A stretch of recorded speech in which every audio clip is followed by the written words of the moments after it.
Yep, pull it all the way up.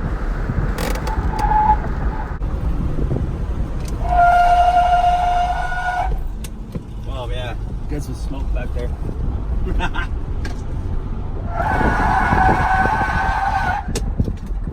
Oh, it smells so bad. Dude, it works. Those like $600 tires. That's what it's all about right there. All right, man, that was a test.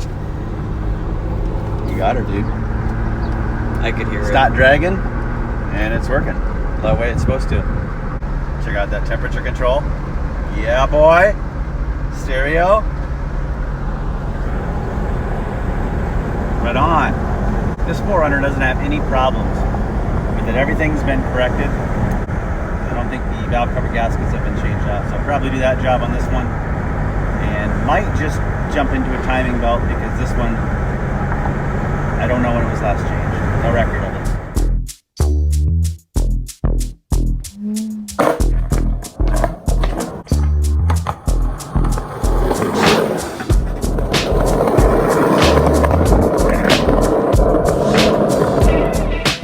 Demonstrate how this is not functioning. All right, bro. Pull up. Yeah, go ahead and pull up.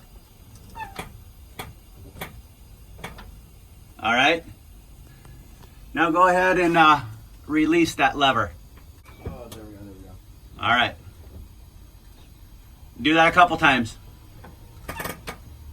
Okay, now push in the button, hold it down, and let it go.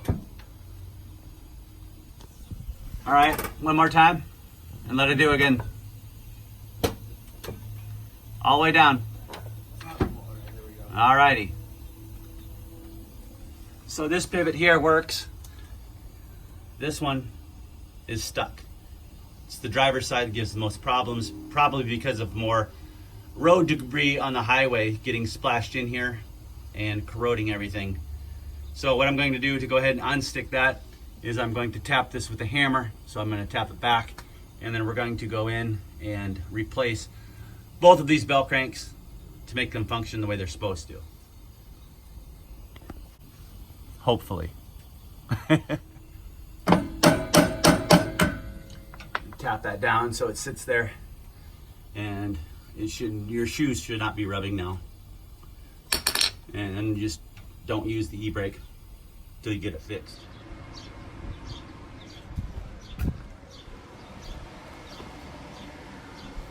All right, some of the things we're going to need to change out these bell cranks, of course, are your jack stands, your quality jack.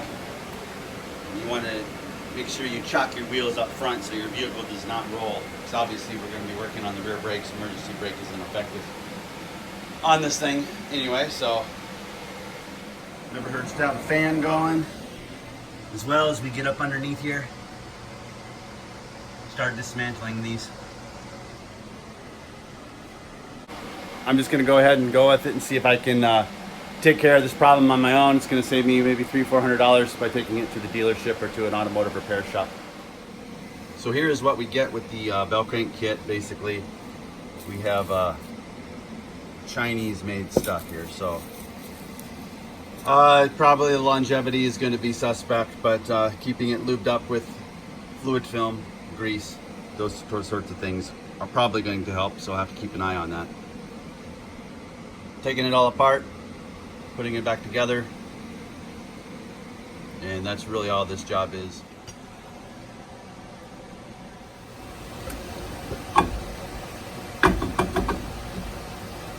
So we've got the drum off. I had to beat on it just a little bit right around the edges with the dead blow hammer. We can see it's pretty crusty up in here, and these are actually probably needing to be replaced. This front shoe is a lot less than the rear, and that's one of the problems when your bell crank doesn't work. This can stick forward and it can go ahead and wear down quicker, and that's precisely what has happened with this. So we're going to take some brake cleaner, spray this down. For right now, I'm not going to change out the brakes. I'm just going to try to tackle this e-brake problem, and then perhaps later on we can switch out the brakes. I don't know about you, but For some reason, I like to spray brake cleaner. It goes through a can pretty fast, but this is cleaned up actually pretty well. Just real quickly, gonna have to take out these, disassemble the back portion of that bell crank. But that should be, when you pull your e-brake, that arm is gonna go ahead and pull this, and your shoe is going to lock up against the drum.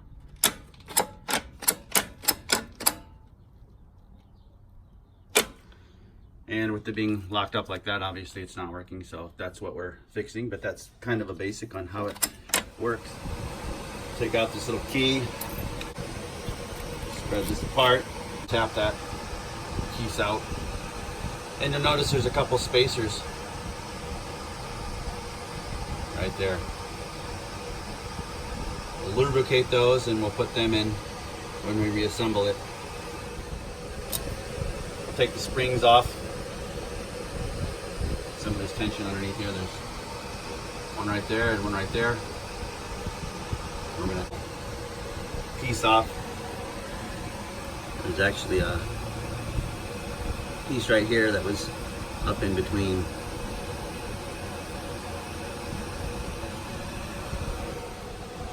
All right, so I was able to just unloosen this cable right here that goes up to this arm because it moves freely. And I'm assuming that's the way that it should be.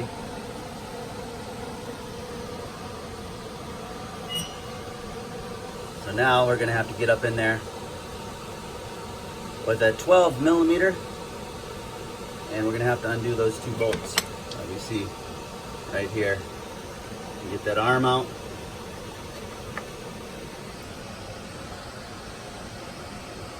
This cable goes up underneath here, so I need to remember that. So after kind of holding that brake shoe open a little bit with the screwdriver, just finally able to get the socket in here, get this thing busted loose, and amazingly they're not shearing off. All right, since we're in here, let's just go ahead and, looks like there's some obvious rust in there and it wasn't functioning, it was locked up. But since we have this apart, I'm gonna go ahead and use the drill, clean up some of that, and then I'm gonna put some lube back there to hopefully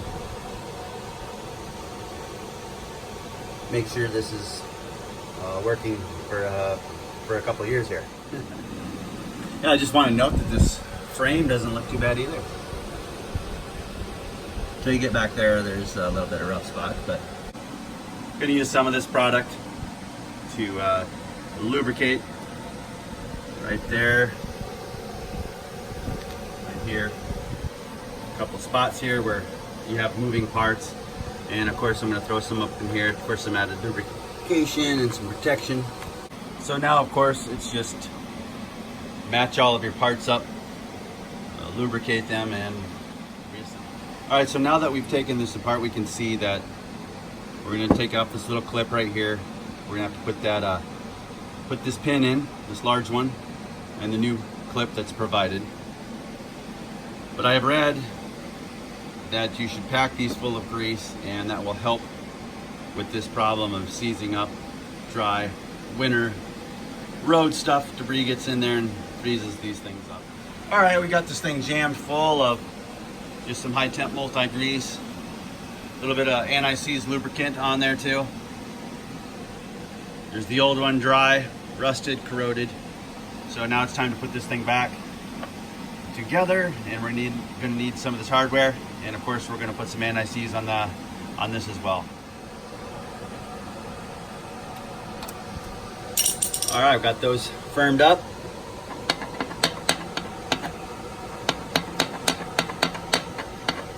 Got that thing looking like it's supposed to. So we can go ahead and put all the springs back on and retaining clips, and we should be good. Should be golden. All right, guys, I think we got this. Everything's looking pretty solid in here. Got everything reconnected. Got the springs. Got this little pin Got your key, cotter pin. Now this seems to be a cheaper metal. So of course, living in the salt belt, I'm gonna spray this thing down before winter, probably after, with some fluid film. That thing's got grease in it, it's got anti-corrosive in it. So hopefully, shouldn't cause a problem with the brake pads or anything like that. Getting in there, getting on the drum. It should be pretty solid. And of course, if you do get anything on the brake pads, just use some brake cleaner, paper towel, rag, wipe those down. And we'll go ahead and assemble everything and test this thing out. Took a little bit longer than what I like, but it's what I generally do when I'm doing stuff. I like to clean stuff and make sure everything's functioning and in good working order. All right, go ahead and release it. Do that again. All right, now hold it up and just keep it up there. Okay, now just hold it for a sec, okay?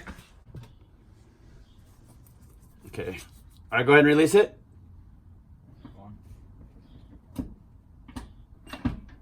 Release it. Okay, go ahead. Pull it. Yep. All right, so it's functioning. I can't move this drum.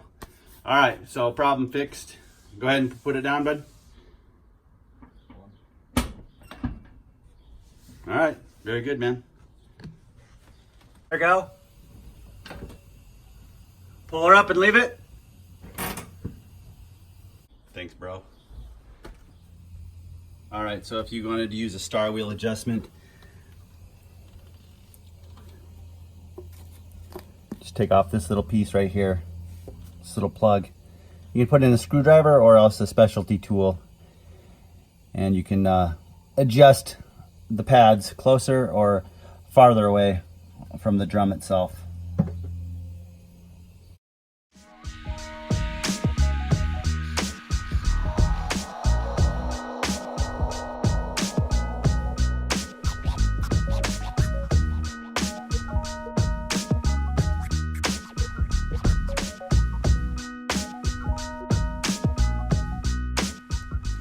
Well, all right, there we have it. They're installed, seems to be functioning well. And one other thing before we go. This is how you can see if you're approximately right. We want 5 to 7 clicks. 1.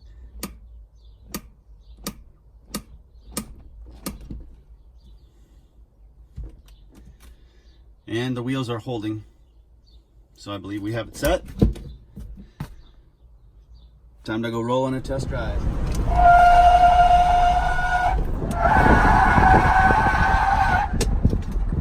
Oh, it smells so bad. Dude, it works. All right, so these are pretty similar products. Fluid film is just a little bit more thicker and it stays on while you're spraying. This seems to be a little bit more runny and runs off.